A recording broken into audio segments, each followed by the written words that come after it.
Salut les gars, ici Zachary Abri, expert en relations de couple pour le mouvement Les Nouveaux Hommes, là vous apprendre à devenir l'homme de vos rêves. Dans cette vidéo, je vais vous apprendre à vous débarrasser définitivement de tous les problèmes de jalousie.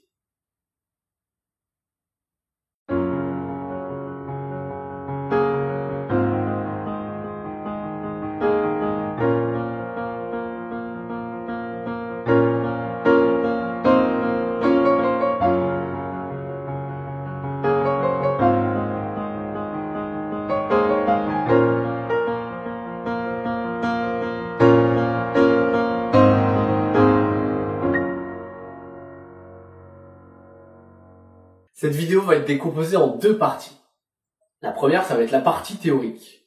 Et la deuxième, ça va être la partie pratique. Dans la partie théorique, on va voir 5 approches différentes, 5 points de vue scientifiques sur les couples, la jalousie, et on va voir que chacune de ces 5 approches apporte sa solution pour lutter contre la jalousie. Dans la partie pratique, on va voir ce que j'ai appelé le système de destruction de la jalousie. C'est un modèle intégratif parce qu'il intègre les 5 approches qu'on aura vues avant pour maximiser les chances de lutter contre la jalousie. Ok, on a beaucoup de choses devant nous, donc on va tout de suite commencer avec la partie théorique. Et en introduction, il faut que je vous parle d'un élément particulier. Il faut que j'attire votre attention sur une chose en particulier. On va voir 5 approches différentes. Souvent, quand on propose à quelqu'un plusieurs choses différentes, l'intuition, l'instinct, c'est de choisir l'une d'entre elles et de mettre toutes les autres à la poubelle. Ou alors de se dire, je préfère celle-là. Et du coup, d'oublier toutes les autres. J'attire votre attention sur le fait que ces 5 approches-là sont complémentaires. C'est en les additionnant toutes, en ayant toutes ces approches en tête, que vous allez réussir, et en les comprenant toutes, que vous allez réussir à mettre en application le système de destruction de la jalousie, et c'est là où ça va avoir un impact très fort. Si vous prenez en compte juste l'une d'entre elles, ça va avoir un effet positif, si vous faites les choses correctement, mais ça n'aura pas un effet aussi fort que si vous prenez en compte les 5 approches. Pour ça, je vais vous donner une image. Imaginez que vous êtes assis à une table et qu'il y a un dé posé sur cette table, une table ronde. Et autour de cette table, il y a d'autres personnes qui sont assises aussi. Vous, la phrase que vous allez donner, ça va être « L'objet que je vois a une face numérotée 6 », par exemple, parce que vous voyez la face numérotée 6. Une autre personne va dire « L'objet que j'ai devant moi a une face numérotée 2 ». Est-ce que l'un d'entre vous a plus tort que l'autre ou est-ce que l'un d'entre vous a plus raison que l'autre? Vous avez tous les deux raison. Et c'est en additionnant tous les points de vue qu'on va réussir à se rapprocher de la vérité. Et ben là, c'est exactement la même chose. En additionnant les 5 approches, en les prenant en compte, on va maximiser les chances de comprendre comment fonctionne la jalousie. Et du coup, si on comprend comment fonctionne la jalousie, on peut l'arrêter.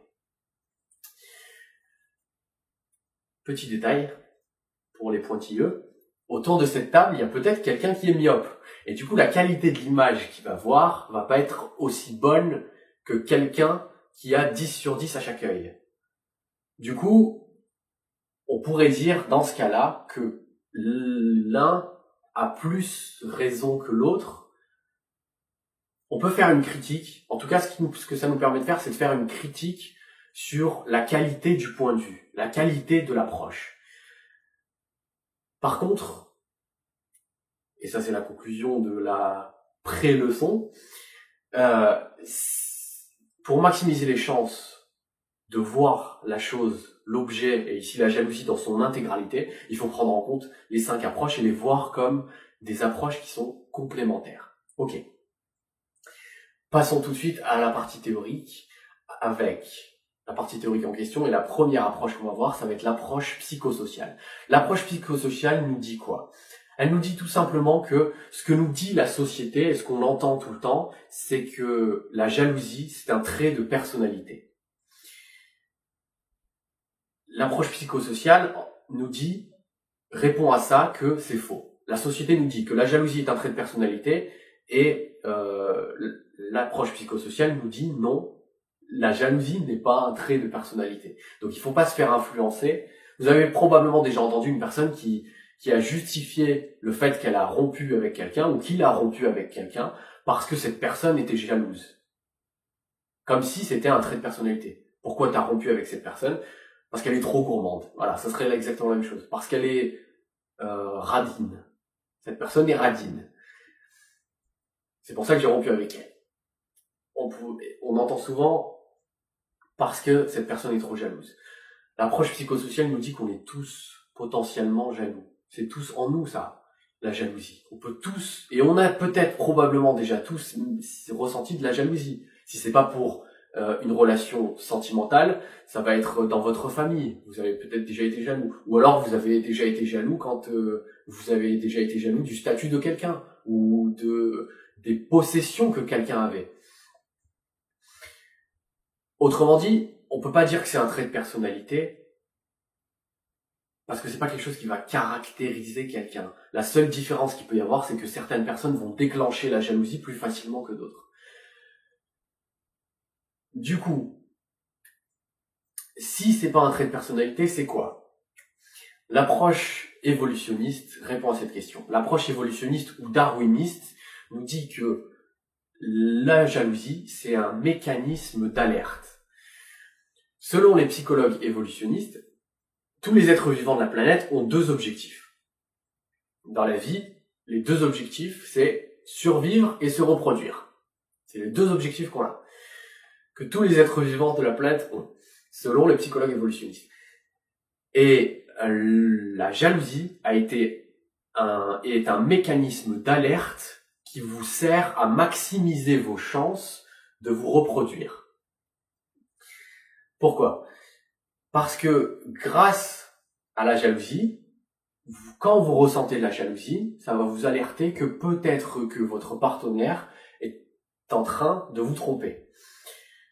Du coup, en ressentant, ça va vous donner une information nécessaire pour pouvoir agir. La jalousie nous fait ressentir des émotions, et étymologiquement, émotion, c'est ce qui met en mouvement. Donc ça va nous pousser à agir pour stopper ça, pour maximiser les chances de répandre nos gènes dans les générations futures. Parce que la reproduction est l'un des deux objectifs fondamentaux de tout être vivant. Ok, ça c'était l'approche évolutionniste ou darwiniste. Je vous retrouve tout de suite pour l'approche behavioriste. Ok, l'approche behavioriste, c'est l'approche qui va voir la jalousie comme une réponse comportementale qui a été apprise. Et cette réponse, elle peut être désapprise. Comment? On a deux techniques qui nous sont proposées par les psychologues behavioristes. La première, c'est pour répondre à tous les scénarios, les images, les flashs que vous avez de votre moitié avec quelqu'un d'autre. Ça arrive souvent pendant une crise de jalousie, ou alors ça va déclencher une crise de jalousie. Le fait qu'une personne imagine sa moitié avec quelqu'un d'autre. Et elle a tout le scénario en tête. Du début jusqu'à la fin, elle se fait le scénario.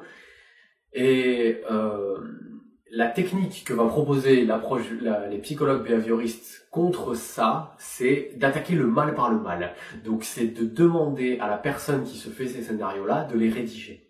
De décrire sur papier le scénario qu'elle se fait. Et pendant quelques jours, voire quelques semaines, avoir ce morceau de papier sur soi et le relire régulièrement, très fréquemment, plusieurs fois par jour. Dès que vous avez un moment de libre. Et on se rend compte que au bout de quelques jours, voire quelques semaines, l'impact est supprimé. Le fait de s'imaginer cette scène, ça vous fait plus rien.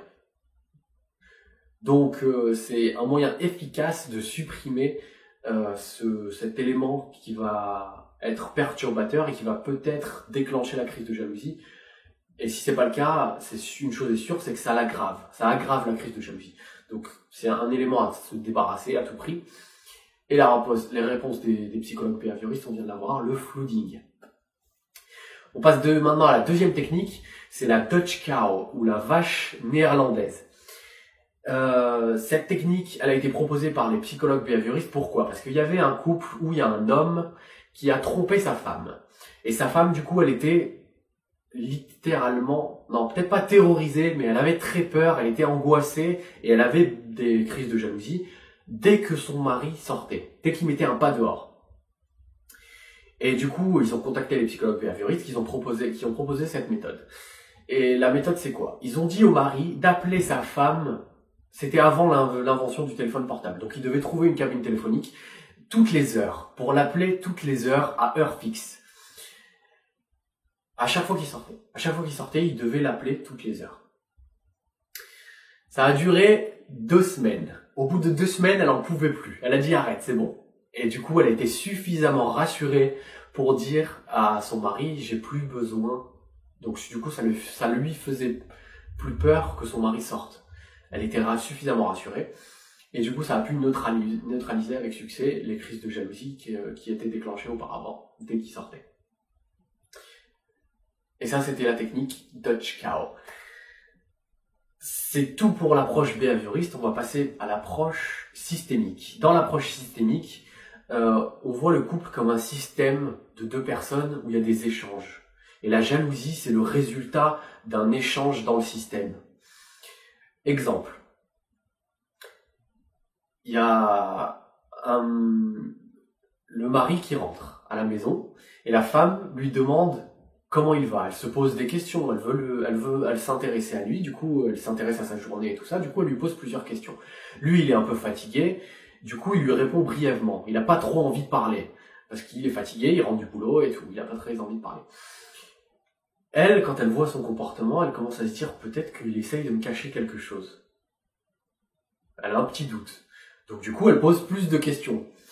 Le mari en voyant ça, il se braque, il se renferme et il la repousse. Il lui dit laisse-moi tranquille, j'ai pas envie de parler maintenant et je suis fatigué et voilà. Elle, quand elle voit ça, elle se dit c'est bon, c'est sûr, il me cache quelque chose, c'est obligé. Et du coup, elle commence à lui poser encore plus de questions et ainsi de suite. Et du coup, la crise de jalousie qu'elle va avoir, ça va être le résultat d'un échange dans le système. Et là, ce qui va être intéressant, ça va être essayer pour trouver l'origine de la cause, l'origine de ce qui a déclenché les crises de jalousie, ça va être d'essayer de faire le chemin inverse. Mais on en parlera dans le système de destruction de la jalousie. Ok, et la dernière approche qu'on va voir, c'est l'approche psychanalytique. L'approche psychanalytique ou l'approche freudienne, c'est celle qui prétend que si vous avez des crises de jalousie, c'est peut-être parce que vous avez eu un traumatisme dans votre enfance ou dans votre passé. Et ça influence votre comportement aujourd'hui. Il y a eu des exemples, un en particulier, d'un homme qui était jaloux avec sa femme, et il s'est révélé, après un suivi thérapeutique, que s'il était comme ça, c'est parce que quand il était enfant, il a surpris sa mère avec une autre personne. Donc il a surpris sa mère en train de tromper son père. Et du coup, ça a provoqué un traumatisme qui fait qu'aujourd'hui, il a probablement du mal à faire confiance aux femmes et il déclenche très facilement des crises de jalousie. C'est tout pour les 5 approches. Enfin, on passe à la pratique avec le système de destruction de la jalousie. Ok, on passe enfin à la deuxième partie de cette vidéo, la partie pratique. Encore une fois, avant de commencer, petite précision. Le système de destruction de la jalousie que je vais vous présenter dans un instant est valable pour des situations où une des 2 personnes ou les 2 personnes ressentent de la jalousie alors que ce n'est pas approprié. Il est bien évident que si vous rentrez chez vous et que vous voyez votre moitié dans votre lit avec quelqu'un d'autre, c'est tout à fait normal de ressentir de la jalousie. Voire de la colère, voilà. Donc le système de destruction de la jalousie va être utile et applicable quand l'une des 2 personnes ou les 2 personnes ressentent de la jalousie à des moments où ça n'est pas approprié. Il n'y a pas de raison objective qui fait que la personne peut être jalouse. Ok. Le système de destruction de la jalousie. Il va être décomposé en 2 temps. Le premier temps, ça va être pendant la crise de jalousie. Et le deuxième temps, après la crise de jalousie. Pendant la crise de jalousie, la personne qui est en train de faire la crise de jalousie, il faut absolument, c'est la première chose, il faut absolument qu'elle limite, voire supprime ses contacts avec sa moitié. Il ne faut pas que pendant la crise de jalousie, elle parle à sa moitié. Pourquoi ? Parce que pendant ce moment-là, elle va dire et faire des choses qu'elle va regretter par la suite. C'est obligatoire. Donc il faut absolument qu'elle ne communique pas avec l'autre. Si jamais l'autre essaye de communiquer, il faut lui dire que c'est pas le moment, j'ai pas envie de te parler maintenant, pardon, mais on parlera plus tard. Voilà. Dans l'idéal, ça serait ça qu'il faut dire à ce moment-là. Donc voilà, première règle pour éviter d'aggraver les choses, limiter, voire supprimer les contacts avec sa moitié. Deuxième chose que la personne qui est en train de faire la crise de jalousie, pendant la crise de jalousie, doit faire. Il faut qu'elle prenne un papier et un stylo. Et si jamais elle a des scénarios, on l'a vu dans l'approche behavioriste, si elle a des scénarios, des films où elle imagine sa moitié avec quelqu'un d'autre, il faut qu'elle l'écrive tout ça. Qu'elle écrive le scénario qui revient fréquemment, s'il y en a un en particulier. Et même si vous faites des scénarios comme ça, c'est la première fois que vous faites ce scénario, notez. Ce bout de papier-là, on va vous le ranger et sous aucun prétexte, vous ne le montrez à l'autre. Pourquoi ? Est-ce que j'ai besoin d'expliciter que vous ne voulez pas qu'elle se visualise avec quelqu'un d'autre ? C'est évident. Donc ce bout de papier-là, vous ne le montrez pas. Je sais que vous avez envie qu'elle comprenne pourquoi vous réagissez comme ça, mais non, interdiction. Elle va comprendre grâce à autre chose. C'est pas ça qui va lui servir à comprendre ce que vous ressentez. Vous allez essayer pendant la crise de jalousie de noter sur une autre feuille cette fois ce que vous ressentez. Ou alors retenez ce que vous ressentez. Essayez de retenir ce que vous ressentez et essayez de comprendre pourquoi, la raison directe qui vous pousse à ressentir ce que vous ressentez. Quand vous êtes en train d'avoir une crise de jalousie, posez-vous la question. Pourquoi est-ce que je suis en colère, si vous êtes en colère ? Pourquoi est-ce que je ressens ce que je ressens à ce moment-là ? Et essayez de trouver la cause directe.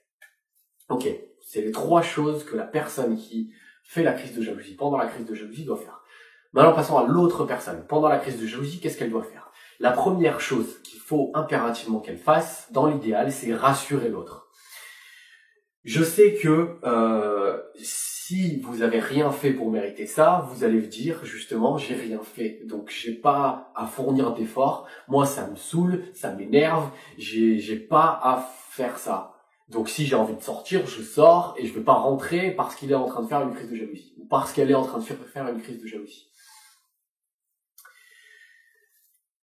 C'est compréhensible, mais vous êtes en couple.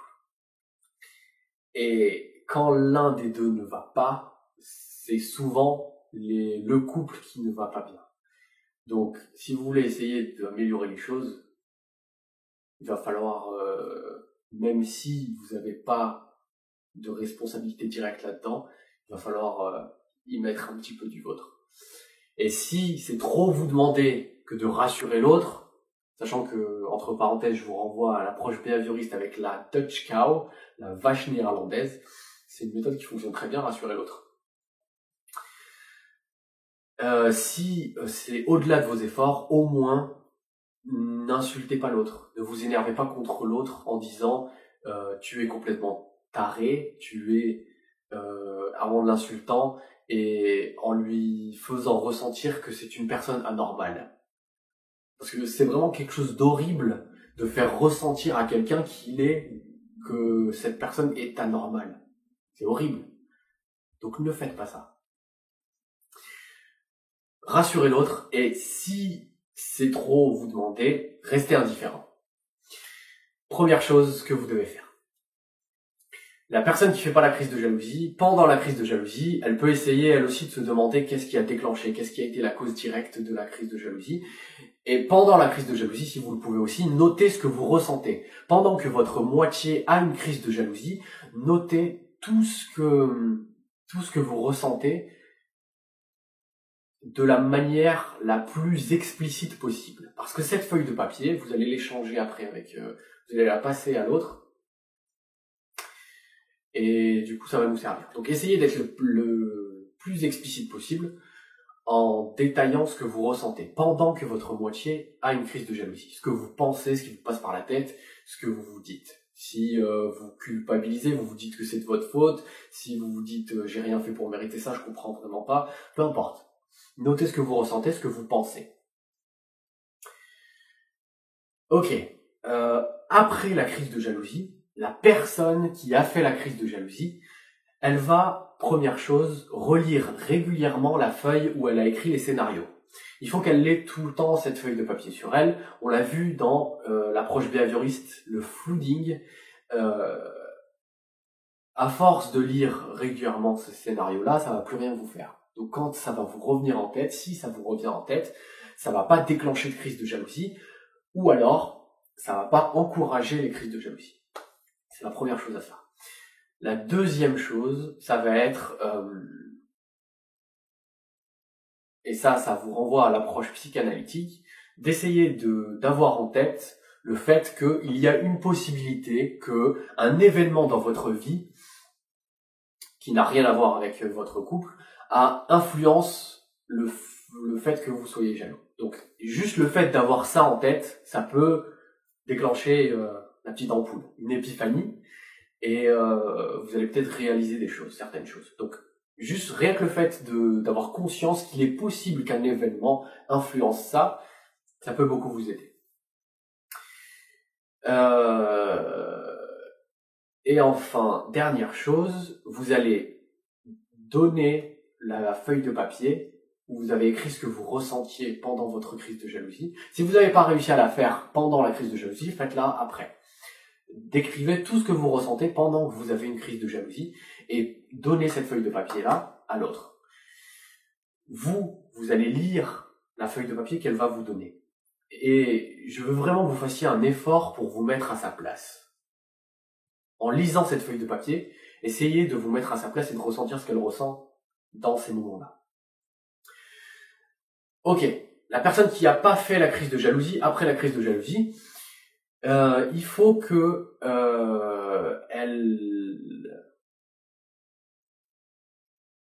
exactement pareil que la personne qui a fait la crise de jalousie, si elle n'a pas pu, pour une raison ou pour une autre, décrire ce qu'elle a ressenti pendant la crise, il faut qu'elle le fasse maintenant et qu'elle passe la feuille de papier. Et là, on passe à la catégorie ensemble. Ensemble, ce que vous allez faire, c'est que vous allez, là je vous renvoie à l'approche systémique, vous allez essayer de remonter à l'envers pour découvrir l'origine profonde qui a déclenché la crise de jalousie. Vous allez essayer de réfléchir ensemble en vous posant des questions, en ayant une discussion. Pourquoi est-ce que tu as réagi comme ça? La personne va te donner une réponse. Et l'autre personne doit essayer ça va faire un enchaînement à l'envers. La personne qui a fait la crise de jalousie, elle a fait la crise de jalousie parce que sa moitié a fait quelque chose probablement. Sa moitié va expliquer pourquoi est-ce qu'elle a fait cette chose-là, et on va essayer de remonter le fil pour trouver l'origine de base. Donc prendre l'approche systémique et remonter le chemin à l'envers. Et du coup, ensemble, vous allez essayer de bosser sur tous les enchaînements qu'il y a eu. Donc, bosser sur toutes les raisons qui ont déclenché l'étape d'après. Et normalement, si vous mettez en application tout ça, vous allez réussir avec succès à vous débarrasser définitivement de la jalousie. Pour vous faciliter la tâche, parce que j'ai beaucoup parlé et sans prendre de notes, c'est un peu compliqué de tout se rappeler, vous avez la version écrite du cours sur le site, le système de destruction de la jalousie, et je vous ai même mis un schéma que vous pouvez récupérer si vous voulez, ça pourra vous aider. Si vous avez une remarque à faire, n'hésitez pas à laisser un commentaire. Et si vous avez des questions, la partie forum a été spécialement conçue pour vous. Merci d'avoir suivi jusqu'au bout, et n'oubliez surtout pas que tous les efforts que vous faites finissent toujours par être récompensés.